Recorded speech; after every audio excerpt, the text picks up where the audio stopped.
feel nauseous, believe me. Never had a lot of shit come easy. Had to work hard, struggle just to be me. Had to rise up just so they could see me. You will hear a conversation between a psychiatrist in the medical centre of the college and a new student. First, you have some time to look at questions 1 to 4.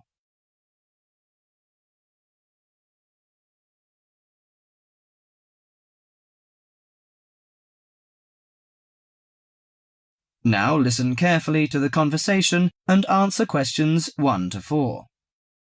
Hello, sit down, please. Thank you. Now, you are a new patient, aren't you?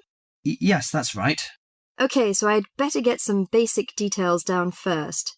Right, we'll start with your name. Martin Hansen.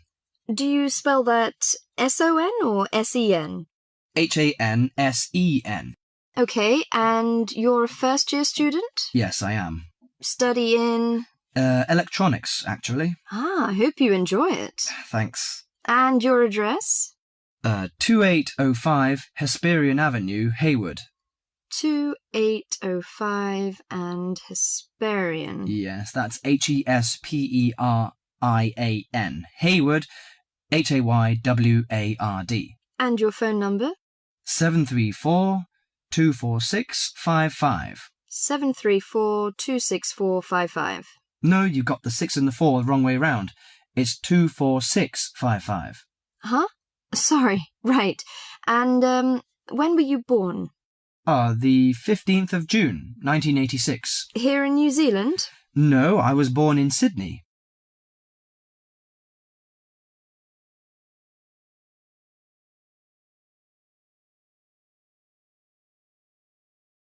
Before you hear the rest of the conversation, you have some time to look at questions 5 to 10.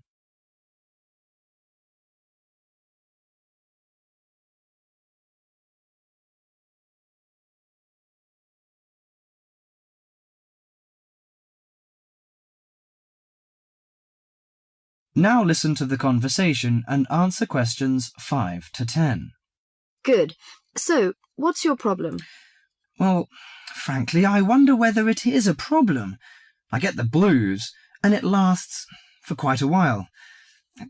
I don't know how to... Yes, we all feel sad or get the blues now and again. Generally, our sadness lessens in time, and with the support of friends. However, if the depression leads to difficulty in thinking and greatly disrupts your daily routine, it can be evidence of a psychiatric problem. What do you feel exactly? I always feel sad and worthless. I find it hard to fall asleep and wake up early in the morning. How long has it lasted? Nearly half a month. Do you feel fatigue or loss of energy? Or you may have lost interest or pleasure in usual activities? Yes, sometimes. At first I thought I could overcome it by myself, but I failed, and I'm so glad that you came here. It seems that you are suffering mild depression from your symptoms. Depression? Yes, I feel depressed sometimes. But why would I... Depression may occur as a result of biochemical changes in the body. Alcohol, amphetamines, cocaine, and LSD can bring on depression. Those who have a family history of depression usually have a greater risk of depression. Sometimes the worrying changes in life can lead to depression. I see. I had a really bad breakup of a love relationship. It makes me feel hopeless. Do you think I need some treatment? Yes. Antidepressant medications are often used to treat depression, if it is serious. But I don't suggest them at first because of the side effects. I suggest psychotherapy, which can give you support and help you regain control. So do I need to come here every day? No, I will arrange counselling sessions for you, which will last 12 to 20 weeks. You come here once or twice each week. The psychotherapy is directed at helping you gain insight and understanding about events in your life, which may have contributed to your depression. With growing insight, you can often learn more effective ways of coping with your feelings and changing your behaviour. What can I do to take care of myself? Well, at first you should do some physical exercises on a regular basis, at least 3 times a week. How is your food? Do you eat well? Yes, I think so. I eat at my homestay family. Good. Find a hobby or a positive recreational activity to participate in once or twice a week. I know it's difficult for you, though. When you feel it's hard to overcome the depression, come to the counselling session. Remember, ask for help if the load is too heavy to handle. Yes, I'll try. So, when will my counselling session begin? I'm going to arrange that for you. That is the end of part 1. You now have half a minute to check your answers.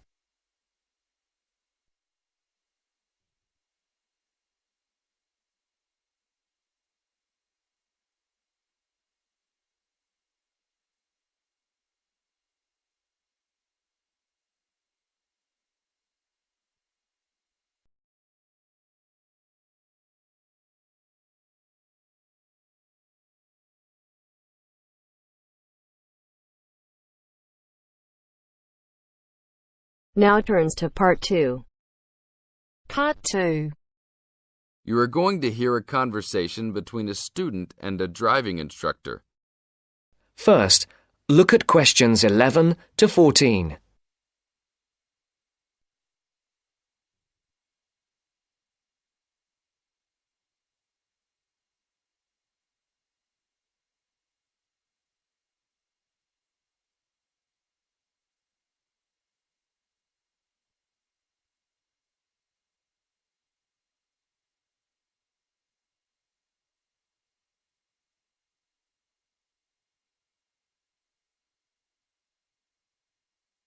Listen carefully. Hello, I'm going to be your driving instructor today. Are you ready to begin? Hi, hope you don't mind. It's my first time driving a car. Of course not. That's my job. I teach people like you how to become a safe and responsible driver. So let's begin. Remember, the most important rule of driving: safety first. There are some steps to follow. First, you should put on your seatbelt. You should always remember to do that. In case of an accident or emergency, having a seatbelt on is of utmost importance. Okay, I have my seatbelt on. Now what should I do? Start the car. Good. Now make sure that the steering wheel is in the proper position and that your seat is not too far or not too close to the pedals. I'm all ready to go. Should I shift into first gear? Don't forget to put the parking brake down. You don't want to drive with that up. Oh yeah, I almost forgot. If I have the parking brake on, I won't be able to accelerate. Yes, that's right. Now put the car in reverse and slowly back out of the parking space. Good. Put the car in first gear. When should I shift? Is it better to shift slowly or quickly? You can shift whenever you feel is appropriate.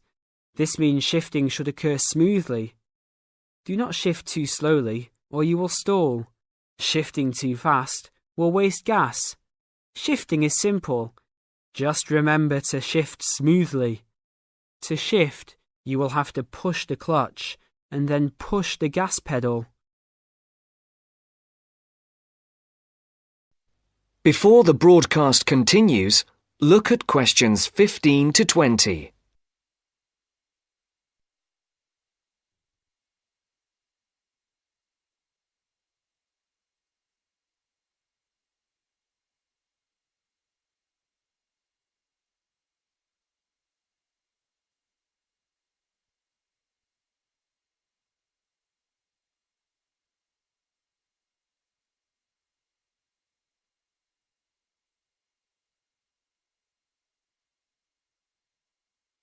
You will now listen to the second part of the talk. Remember, smoothly is the key to good shifting. Like this? Yes, that's good.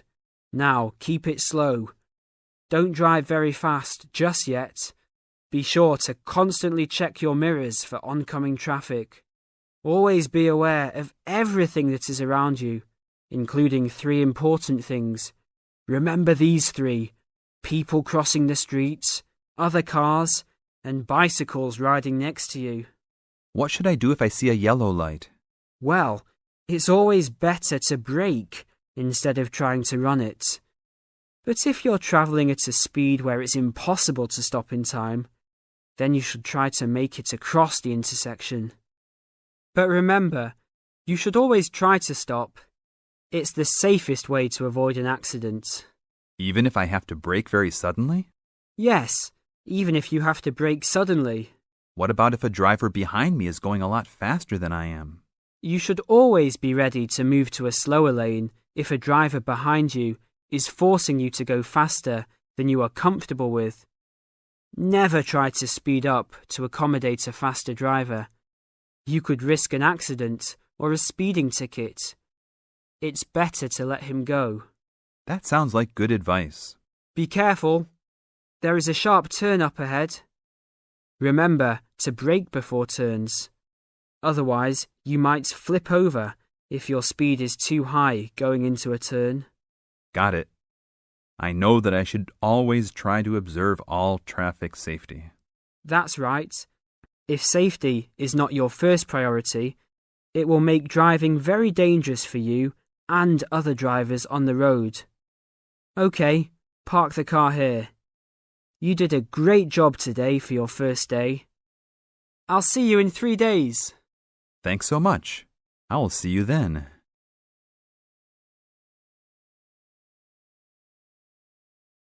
That is the end of part 2. You now have half a minute to check your answers.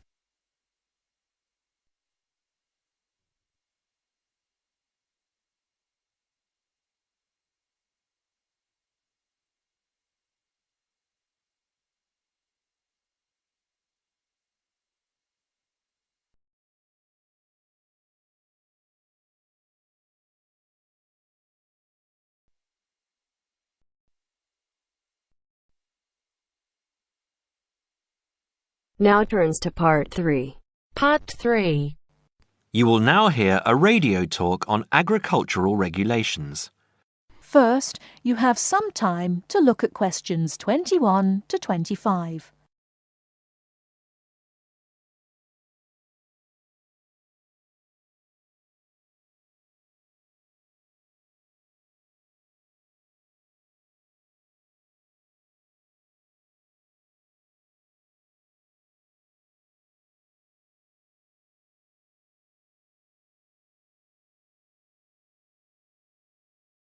Now listen carefully and answer questions 21 to 25. Could there be clearer proof of the arrogance and indifference of those who are supposed to keep our food safe than the muzzling of John Verrill? Agriculture is a business, true, and businesses have to make money. But this shows how ministers and officials put the profits of the agriculture business before the well-being of the British people.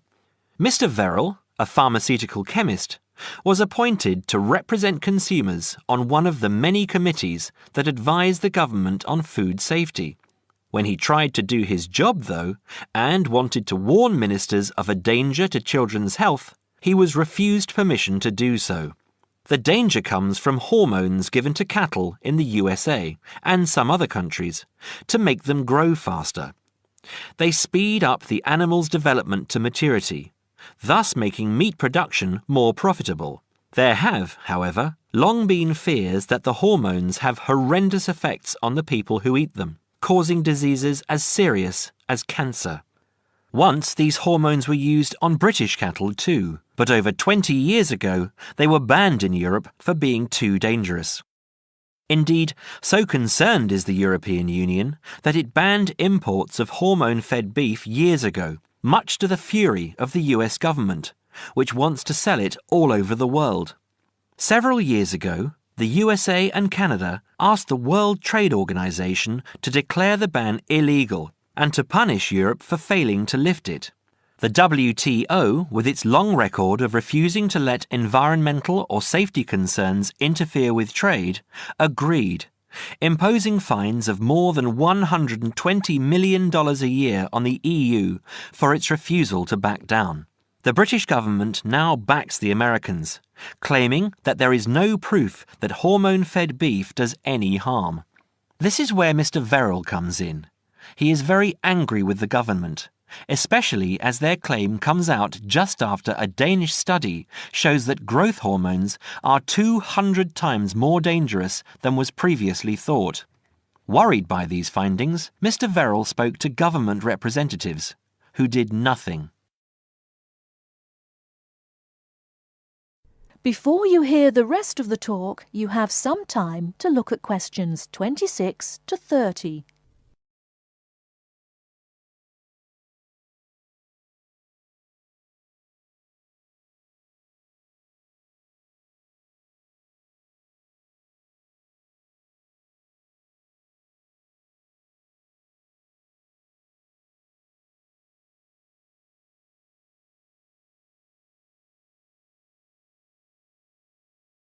Now listen and answer questions 26 to 30.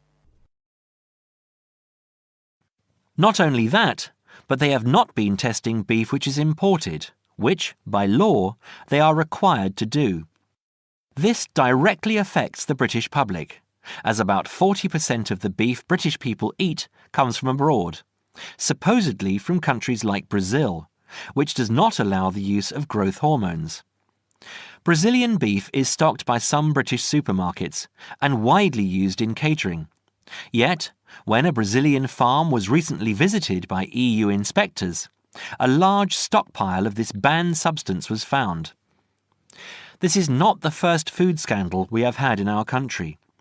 Take the present concern over a well-known chocolate company. Several months ago, the company found out that its sweets were contaminated with a rare form of salmonella, but they did nothing about it, leaving their sweets in the shops to be bought by the unsuspecting public. It was not until 5 months later, when several children had suffered food poisoning, that the chocolate bars were removed from the shelves. It makes you wonder how many other dangerous foods have been allowed onto our plates. That is the end of part 3. You now have half a minute to check your answers.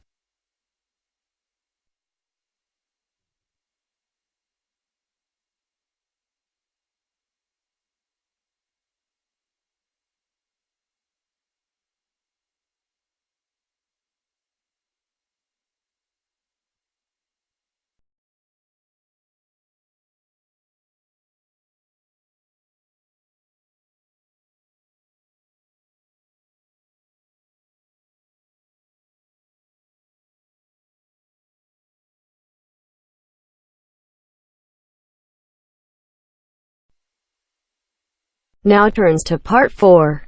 Part 4. You're going to listen to a talk about tea in the UK. First, you have some time to look at questions 31 to 40.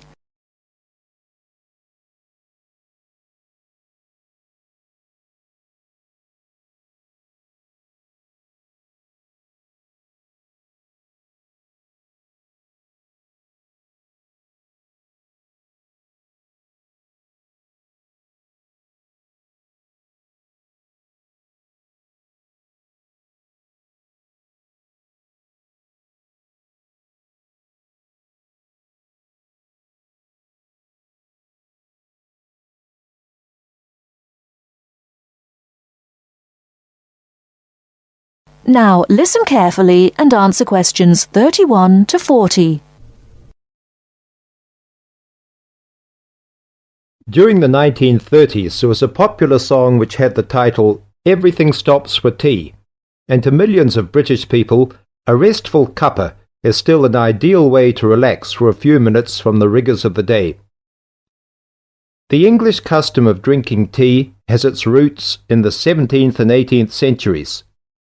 When first imported to Britain, the exotic cha, or cha, as the Chinese tea was variously called, was considered a man's drink to be enjoyed with colleagues at London coffee shops.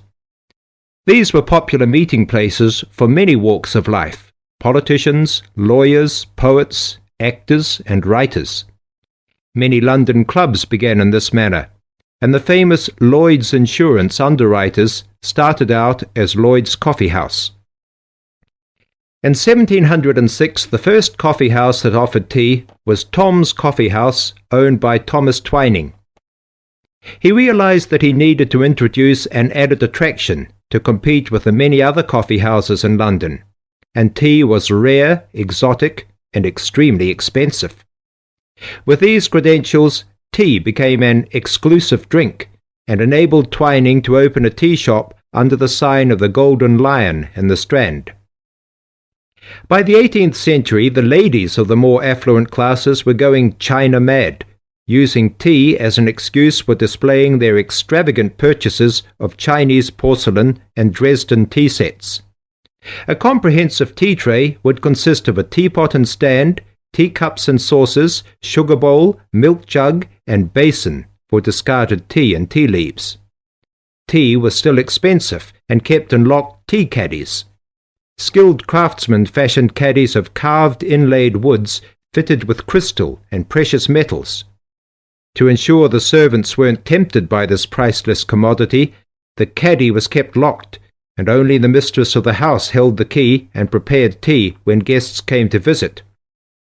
No well-brought-up young Englishwoman could consider herself socially acceptable unless she knew how to brew a proper cup of tea. As the 18th century progressed, changes in commerce and working hours resulted in the main meal of the day being taken much later in the evening.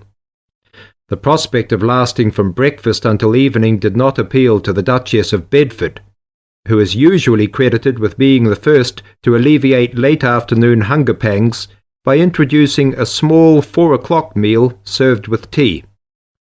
With time, the light, wafer-thin toast or delicate white bread gave way to exotic fillings like tomato and egg, cucumber, chicken, or potted shrimps, followed by buttered scones, crumpets, or elegant pastries. The popularity of tea continued to spread, but it was not until 1839 that the first shipment of Assam Indian tea was landed in Britain. A healthy trade with India was soon established, and tea clippers, like the Cutty Sark, now a museum in a dry dock at Greenwich, were reaching the peak of their sailing days. In 1879, the first limited shipments of Ceylon tea began to arrive, and by 1880 this had been firmly established alongside Indian and China teas, giving the broad range of teas that are available today. There have been few changes in 3 centuries of tea trading. London is still the centre, and indeed Twining still has a shop on the site of the original Tom's Coffee House at 216 The Strand. The name Twining has been linked with tea for over 280 years. Indeed, it was Richard Twining, in his capacity as chairman of the dealers of tea, who in 1784 persuaded Prime Minister William Pitt to reduce the high tax on tea, making the beverage more accessible to the general public. That is the end of part 4. You now have half a minute to check your answers. I feel nauseous, believe me. Never had a lot of shit come easy. Had to work hard, struggle just to be me. Had to rise up just so they could see me. Did what I had to do just to feed me, and what was left over I put towards my dreaming. But the only thing in life that has meaning are the things you gotta work for, believe me. Take into your hands a plan your own hands can land.